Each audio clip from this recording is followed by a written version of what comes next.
అందరికీ నమస్కారం. ఈ వీడియో చూసే ముందు ఒక లైక్ ఇవ్వండి.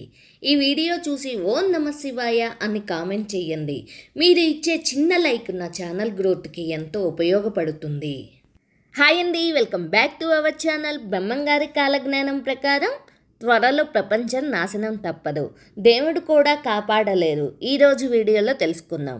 బ్రహ్మంగారు కాలజ్ఞానంలో కొన్ని వేల విషయాలు చెప్పారు. వాటిలో చాలా వరకు నిజమయ్యాయి. అందుకే ఆయన కాలజ్ఞానం ప్రపంచమంతా ఎంతో ప్రసిద్ధిగాంచింది.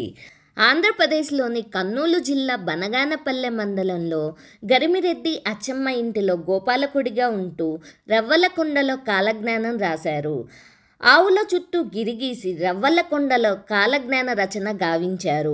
ఒకరోజు మిగతా గోపాలకులు ఈ విషయాలన్నీ చూచి భయపడి పరుగు పరుగున అచ్చమ్మ గారికి ఈ విషయాన్ని చేరవేస్తారు. మరుసటి రోజున యథావిధిగా ఆవులను తీసుకుని వెళ్ళి చుట్టూ గిరిగీసి రవ్వలకొండలో కాలజ్ఞాన రచన గావిస్తూ ఉన్న బ్రహ్మంగారిని చూసి ఆశ్చర్యపోతుంది అచ్చమ్మ. బ్రహ్మంగారి మహిమ తెలుసుకున్న అచ్చమ్మ పుట్టి గుడ్డువాడైన తన కొడుకు బ్రహ్మానంద రెడ్డికి చూపు ప్రసాదించాలని ప్రార్థిస్తుంది. బ్రహ్మంగారు తన దివ్య దృష్టితో బ్రహ్మానంద రెడ్డి గత జన్మ పాపాలను దర్శించి అతనికి చూపు ప్రసాదించి పాప నివృత్తి గావించారు. గుహలో కూర్చొని రాసిన తాళపత్ర గ్రంథాలు మతంలో నేటికి భద్రంగా ఉన్నాయి. కాలజ్ఞానం రాసిన తర్వాత బ్రహ్మంగారు కంది మల్లయ్యపల్లె చేరి వడ్రంగి వృత్తి చేస్తూ గడిపాడు. తన వద్దకు వచ్చిన వారికి వేదాంతం వినిపిస్తూ కులమతాలకు అతీతంగా అంతా సమసమాజం బాటన నడవాలని బోధించాడు.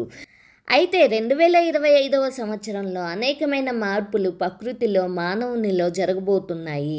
బ్రహ్మంగారు కాలజ్ఞానం ప్రకారం 2025వ సంవత్సరంలో జరిగే నిజాల గురించి తెలుసుకుందాం. తిరుపతి వెంకటేశ్వరుని ఆలయంలోకి ముసళ్ళు ప్రవేశించి 3 రోజుల పాటు పూజలు లేక తలుపులు మూసివేసి ఉంటాయని బ్రహ్మంగారి కాలజ్ఞానంలో రాసి ఉంది. శ్రీ వెంకటేశ్వర స్వామివారి సొమ్మును దొంగలు అపహరిస్తారని కూడా రాశారు. గరుడ ధ్వజంలో ఓంకార నాదం పుడుతుంది. తిరులవూరి శ్రీ వీరనాగవ స్వామికి చెమటలు పుడతాయని కూడా కాలజ్ఞానంలో ఉంది. ధాన్యాల ధర విపరీతంగా పెరిగిపోతుంది. బియ్యం కొనలేని పేదవాళ్ళు ఆకలితో చనిపోతారని, ఆకలి చావులు పెరుగుతాయని ఆయన రాశారు. అంతేకాదు రాబోయే భవిష్యత్తులో జరిగే పలు సంఘటనలను కూడా బ్రహ్మంగారు వెల్లడించారు. 2025 తర్వాత బ్రహ్మంగారి మతానికి ఈశాన్య దిశలో ఒక మహిళ గర్భం దాల్చుతుంది. ఆ గర్భం పగిలి బిడ్డ పుడుతుంది.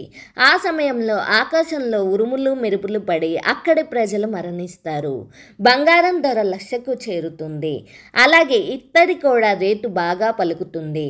కృష్ణానది బెజవాడ అమ్మవారి ముక్కు పొడకను అందుకుంటుంది. చెన్నకేశవ స్వామి మహిమలు తగ్గుతాయి. కృష్ణానది మధ్యలో ఒక బంగారు రథం పుడుతుంది. దాన్ని చూసిన వారికి ఆ కాంతి వల్ల కళ్ళు కనిపించవు.